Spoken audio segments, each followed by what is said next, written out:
internautes de JNL Congo Académie.com. Aujourd'hui, nous nous retrouvons encore dans notre rubrique La culture en trois dimensions. Comme vous le savez, chers frères et sœurs, les personnes d'origine congolaise et africaine commencent à faire leur entrée dans des maisons de repos.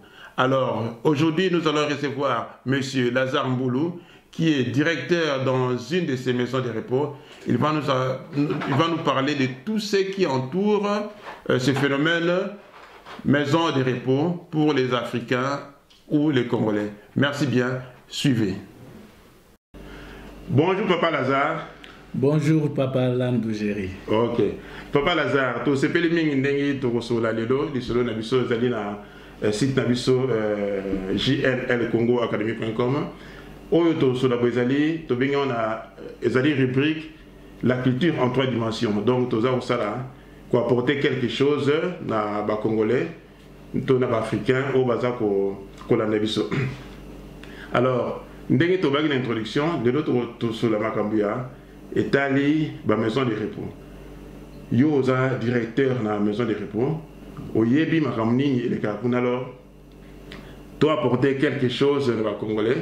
Ngamo pe nazalia na makambo mingi te na maison de repos. Question à poser zali. Tous mona ba parents ebele. Ba zo ko sambula ya ko kota la maison de repos. Alors, il y a accès à la maison de repos et à âge, il faut comme un âge nini, et les conditions à nini.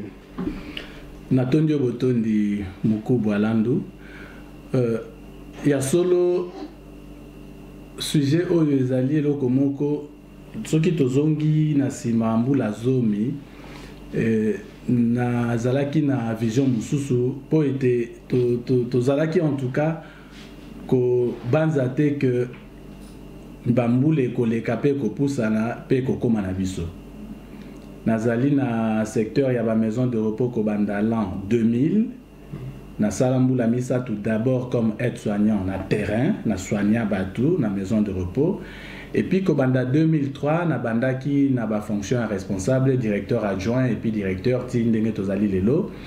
Et na banda ki komo na bande ko na biso ya Afrique du Nord. Déjà boti na bango ndambo déjà bazaki ko soesika na kati ya ba maison de repos. Mais c'est vrai que depuis bambula mwandambo wa ekomi pe ya biso bato ya loposo oyo nanga tozana yango bakomi kokota déjà na ba maison de repos et ezali na ba facette moi ebele parce que to bandaka ko penser toujours que ba retraite na biso bo pakana biso to sala mona ba mboko ya biso na ko vanda wa soki na komi pakana zongi mais comment na boye mingi to la idée soki to yé na poto sali 2-3 ans bon même 10 ans après na zongi na lisasa na ba biso zaki de ko kangisimo mboko na yo simoke ya lisasa mais c'est quoi trop mon a na ba parents ko bazo ta lisasa ba 60 ba ya donc tout à fait mais justement le kololobi âge à 60 ans n'a ko rebondir là-dessus pour na kolobaka donc âge il y a 60 ans des ali âge oyo endimami na tutelle na pouvoir à tutelle à biso à la maison de repos pour na ko considérer que muto azali paka que muto azali personne âgée zokande na c à 60 ans pe malheur ya mokili ezosala que tozali na bato o pe bazali kokota na ba maison de repos mais akokisi na 60 ans te mais na esika wana eza na mwa ba condition oyo pouvoir ya tutelle était la biso. OK. Donc on l'appelle directement ba conditions ani. Ah ben voilà. Quand par exemple jeune akota na maison de repos. D'accord. Donc ezali que maison de repos moko na moko okoki kolekisa 5% ya capacité na yo totalité na bato bazali na moins de 60 ans. Okondima bango mais ceux qui va commis 5% et souki. Ceux qui va leki 5% avant aux bango au sengeli ko ça la demande. Net ceux qui vous allez agréé par la COCOM ou la COCOF, topé région wallonne ou région flamande, au sali demande pour bango ba pe sabino dérogation pour les 5%. Mais en pratique banda na ebina nous tes collègues moko à ça la demande parce que procédure ya kozwa dérogation wana ezali compliqué koleka. Donc na réalité to ça na biso yango te en fait. Wana sikoyo ezali na ndenge na bino bato bozali bakonzi ya maison de repos. Oui. Kasi biso neti mutu alingi okota na maison de repos aza jeune. Et là, on est ça, par exemple, des jeunes à côté de la maison de repos. Parce que la structure d'accueil, il y a des jeunes en Belgique, ou d'ailleurs, ceux qui tout ça, il y a allusion à l'actualité, il y a des associations qui ça l'appel à l'autorité politique pour la Bissikawana.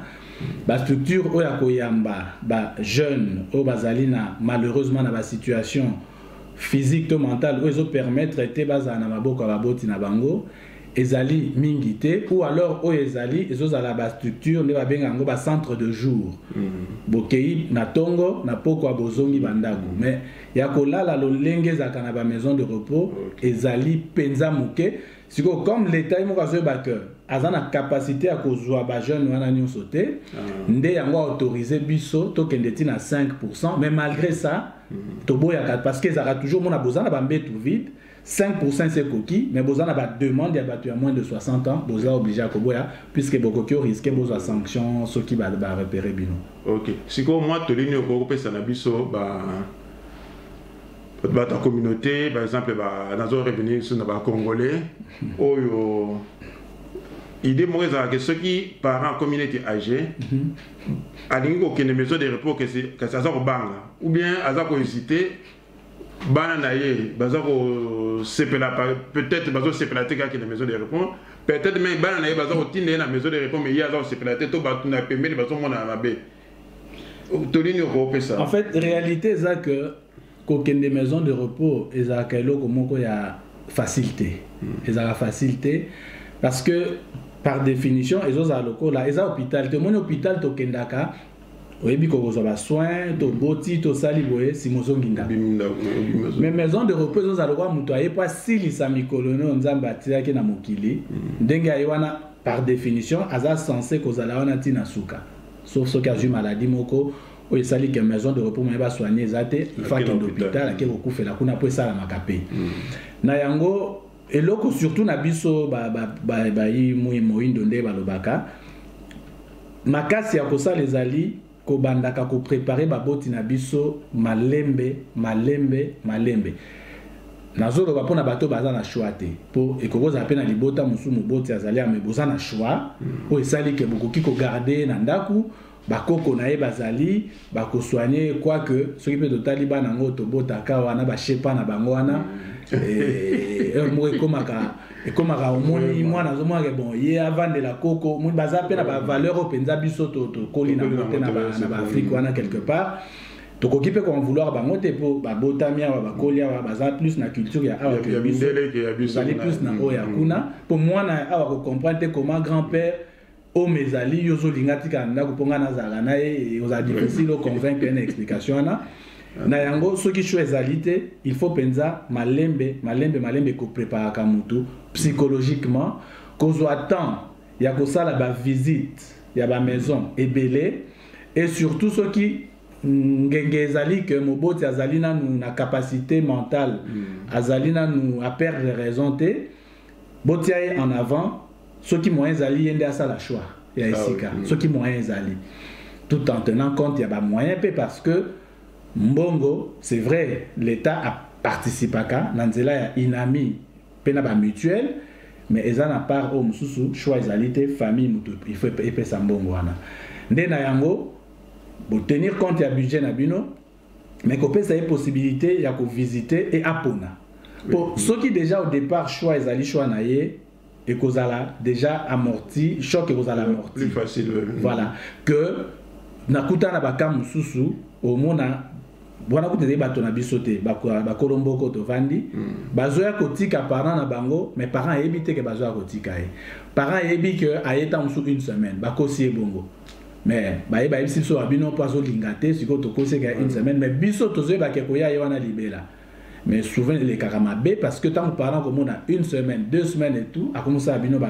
kata na kata homme silica tant mususu azo pa il y a une idée na lingara zo alors que or bana bazotala o kuna za avocat o kuna za munganga o za boye baza pe na ba foyer na bango et comme difficile à gérer donc pour na biso préparation en ezali nécessaire même pour na bango pe mais anga na m'adresser na o biso na lingala et puis ko préparer na côté ko liandambo pour moni biso tozala na ba semoule ba pondu na lobite ke za mabe hein eza même ngana lia kango lelo suna surtout ces mission Aurélia semoule donc to lia kango mais réalité za na ba maison de repos na nous ba intégrer loko wana te peut-être ko yaka na ba mbula mususu mais na lelo nde to so la boy ba ndo sala semoule ba ndo sala pondu tout ça eza na moté na moya lelo na maison de repos menu et kozala menu au ba bongisi et même sur le tali menu de remplacement et qu'on n'a jamais madesu mika tout ça et qu'on a raté voilà donc il faut qu'on prépare mon boti malembe pene loko wana ce qui est bien impossible bon bah non biso to banoye la papa na biso biloko biso d'accord mais maison de repos pe bandima mais c'est sûr que bozo yela mon boti na bino biloko mikonyo est-ce que vous diminuez prix ya kufuta mikono wana ce que comme il kamba politique commerciale ya ndako na ndako basusu bako ba bon to sali bino réduction mais na ko ba no sincèrement neti ngai na maison nga na diriger soki eloko ya bongo ezali au-delà même il y a aspect commercial nga na ozwa aspect nutrition pour moni ba menu o biso epesa magapa na biso biloko akolia o esala makawana batu ba bongisaka ba menu na ba professionnel bazo tenir compte ya ba équilibre ya ba biloko to tanga na ba chimie wana ba lipide ba protéine ba nini wana nyoso na kati il faut équilibrer ça na kati te ko za pe que mutaza na maison de repos azalem finalement beaucoup muke boto aza na diabète blo mwande wana alors biloko bazo pesa na maison de repos ali en fonction il y a l'aime sur l'état de santé naé exact que bino boyeli fufu boyebi ba glycémie en fufu te donc solution mususu pe ko za pona bandeko yo ko placer parents zo za la passi surtout pona kolia na mona ngo déjà mais wana kuta za pe kolombo kaza mutu mwindu te baza ko sala donc papa wana banda kota atikala kolia pa na biso ata mukolombo kote basenga pe réduction te mais na bolingo baza nango pona e ba mipesa na ko benga ngo entre guillemets etumbu mukolo nyonso au mona na ba 11h45 ba ko zoaye ba kei aller à 14h à Eurozone. Donc, et pas na biso, azouara ti na tongo, na olo batinde to ba lingala, boso bi petit déjeuner wanto comme en français. Azouara ti na tongo, et puis agozwa na poko apesa souvent café, toti, na tartine, na moi jambon, na moi ni donc ils ont mis ma neutre. Mais biloko penza ya midi, papa wana bandanga na bandesika wana na moni na lepa na bisote. Bazwa kay toujours bakendane donc wana na kawana papa ko bandana na walembika azongi na ale fumbwa azongi na mais wana c'est fumbo za disponible ba ko zoyer tous les jours yango mo na bina bolingo bango bazana ngo pour donc wana so mi kamba gestion na niveau bana alors c'est to ko résumer moi mke na kana biso sikoyo to ko loba ke to yeba déjà ko mesana mke na situation na parce que ça réalité to ko boya moté donc dengi papa Lazare Mbolo pesi moi conseil to ko kinaraza ko boka mus na ba maison de repos to ndenge nini ele kaka ndenge nini batu kuna ba vivaka on ne sait jamais ça peut disons que diminuer coût que diminuer conception il y a maison de repos auto zarana na mtu papa Lazare na musala bozo salawana il y a aussi parfois ba bozo kuta un peu ba difficulté mususu na ndenge ya biso ba congolais boy okolo ba difficulté ni ba difficulté ezali parce que mon biso na déjà na ndenge ya culture na biso pudeur to za kana na pudeur moko boye okozala un peu plus à l'aise soki mutu mususu mutazo sokola par exemple que soki mutu mundu lokola yo moni na kopesa ndakisa moko entre parenthèses tango na salaka mémoire na ngana saka stage na France na service à gynécologie basi ezali service comme na travail sur avortement basi nous so bazwa pour avortement munga ngazo tuna bango liboso a présenter nga stagiaire atuni ya lobby assisté to assisté te mutu mundu moko andimaki azalaki te mindele kaka banda oza kosan foutre mona je m'en fous mais bato mindu baleka so batuni ya boyi mais ntango na kozonga avant abenga patient to alandi asali nga résumé ya oyo ayaki pourquoi ayaki donc toza na mwa pudeur mo boye oyo lelo na maison de repos déjà na côté ya ngai en tant que soignant na kozala mal à l'aise kosala toilette par exemple surtout soki eza mama ya mwindu surtout c'est qu'on a maison de repos raté que ceux qui moi si il faut moi si tu as les soins ceux qui me font balle c'est difficile c'est difficile parce que infirmière en chef ou infirmière en chef tant ça la répartition il y a autres la toilette que nga fona zala na 5 toilettes au lit 2 toilettes au lavabo voilà une douche so nini ça fait 8 ou 10 yope kuna donc passe ya liboso ezozala que ce que tali lelo na domaine wana bato mingi to komi ebele ba être soignant ce que tali même ce que place ba otanga classe être soignant autant so mona mundele moko 25 bato mingi mundi bandi na ebi période mona ke ndeko boire pe misu na début à formation na mona ki baza ko bato balegi belé alors qu'il y avait 20 ou 25 places mais il y avait une centaine de personnes. Exactement. Donc ce qui fait déjà que ceux qui te lobby que bon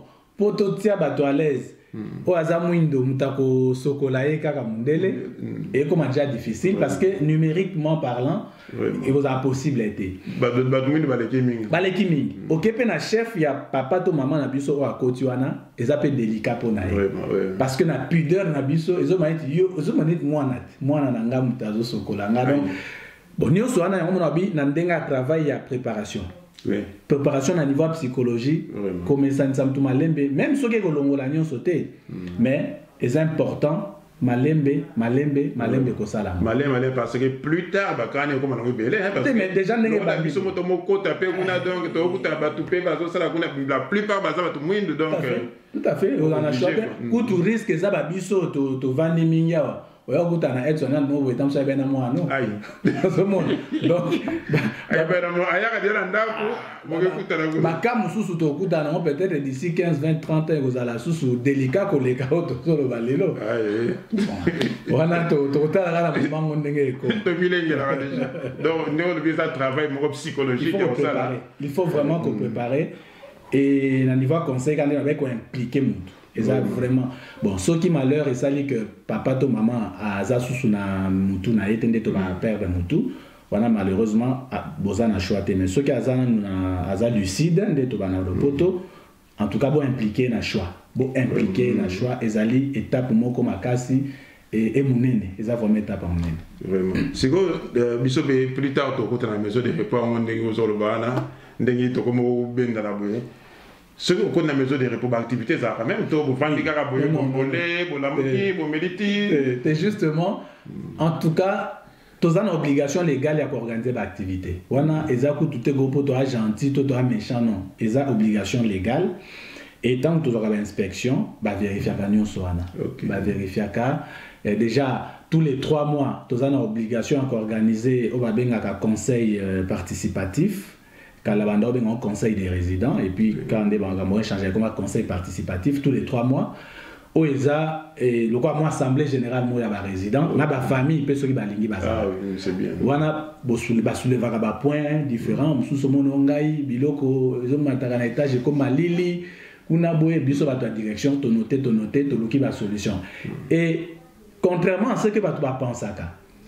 On dit que la maison de repos réputation est malade témingi la camp est belé mais l'état tient la garde-fou est belé. Ah ça c'est bien. Pour net si tant toujours contrôle il y a cocom net ne si kanga na za cocom au monde ba sengi bino tant mususu les 2 derniers PV il y a conseil des résidents conseil participatif.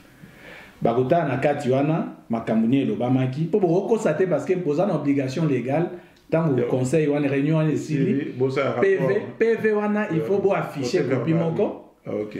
Et puis botie ba copie musu na disposition à ba résident na ba famille au ba souhaiter. Donc ceux qui bino bo commis n'importe quoi par rapport à réalité les cas qui tant bon on copie mais non. Et puis garde-fou musu ezali na entrée à maison de repos nyonso toza na obligation légale ya ko afficher ba coordonner à ministre à tutelle ba coordonner à organisme ya créa bino il y a Inami, il y a bourgmestre. Donc, vous avez une obligation d'afficher en haut pour permettre les familles et les résidents de porter plainte à la gymnastique à ça. Donc, binomo vous PC élément, il y a des atteindre plainte. Pour activité, papa. Au moni, au-delà, il y a obligation légale de Anango. Si chaque maison a une façon à organiser. Bon, déjà, tu as 8 semaines, tu as 7 jours, tu as déjà une gymnastique collective. Et Zali, au mona, bastali, moi cercle, boyer, bois ballon, tout ça, ou bien Guinée, zola qui ça, tombola maboko, baluka boye, tout ça. Gymnastique collective. On a trouvé la gymnastique, tout ça. Et puis, l'activité, M. Zali, na CP là dernièrement, ici, quand on a un moni, équipe animation, bazosa lisa, obeta bango oui, soki oui. Ngakuna yoga oui na beta mona bazobeta bango oui. Ah, ça c'est bien. Donc, ezaki très kitoko, et puis beta même jeu de cartes, bridge. Donc, en tout cas, il y a variété, mais seulement les obligations légales, c'est qu'il faut afficher. Pour ceux qui inspection les alliés, tant que par exemple le mardi, par exemple, qui vont afficher par exemple les oui. Beaucoup de oui. On dit pour monsieur ils vont afficher beaucoup ça. Donc on se bailler bailler qu'il y a 14. Donc on va afficher pendant la saga que non activité ça la carte alors que bon ça est bien. Exactement. Ça c'est vrai pas ça. Si que activité nous so bon ça là en interne beaucoup foot ça ngoté. OK. Donc nous so ça na carte maison de repos na binoana et ça compris na carte il y a prix il y a journalier au bafutaka. OK. Si que pour na batu musupe za messe ezali bo afficher que messe ezaka une fois par mois sango moko ya kana ba oblige à rater ou aza chrétien ou catholique ou quoi aya assister ou ya boya boyine. Au-delà nous soana tozali pe na activité extérieure. Si ko activité extérieure ndé to foot isaka mais ya kozwa bénéfice té. Il y a participation pour couvrir ma frais. Par exemple, ici arriva, que ce qui place au panda kuna o la voilà kuna. Baketa la bango, ben ce qui déjà aujourd'hui, il y a un côté nzela monstre je crois.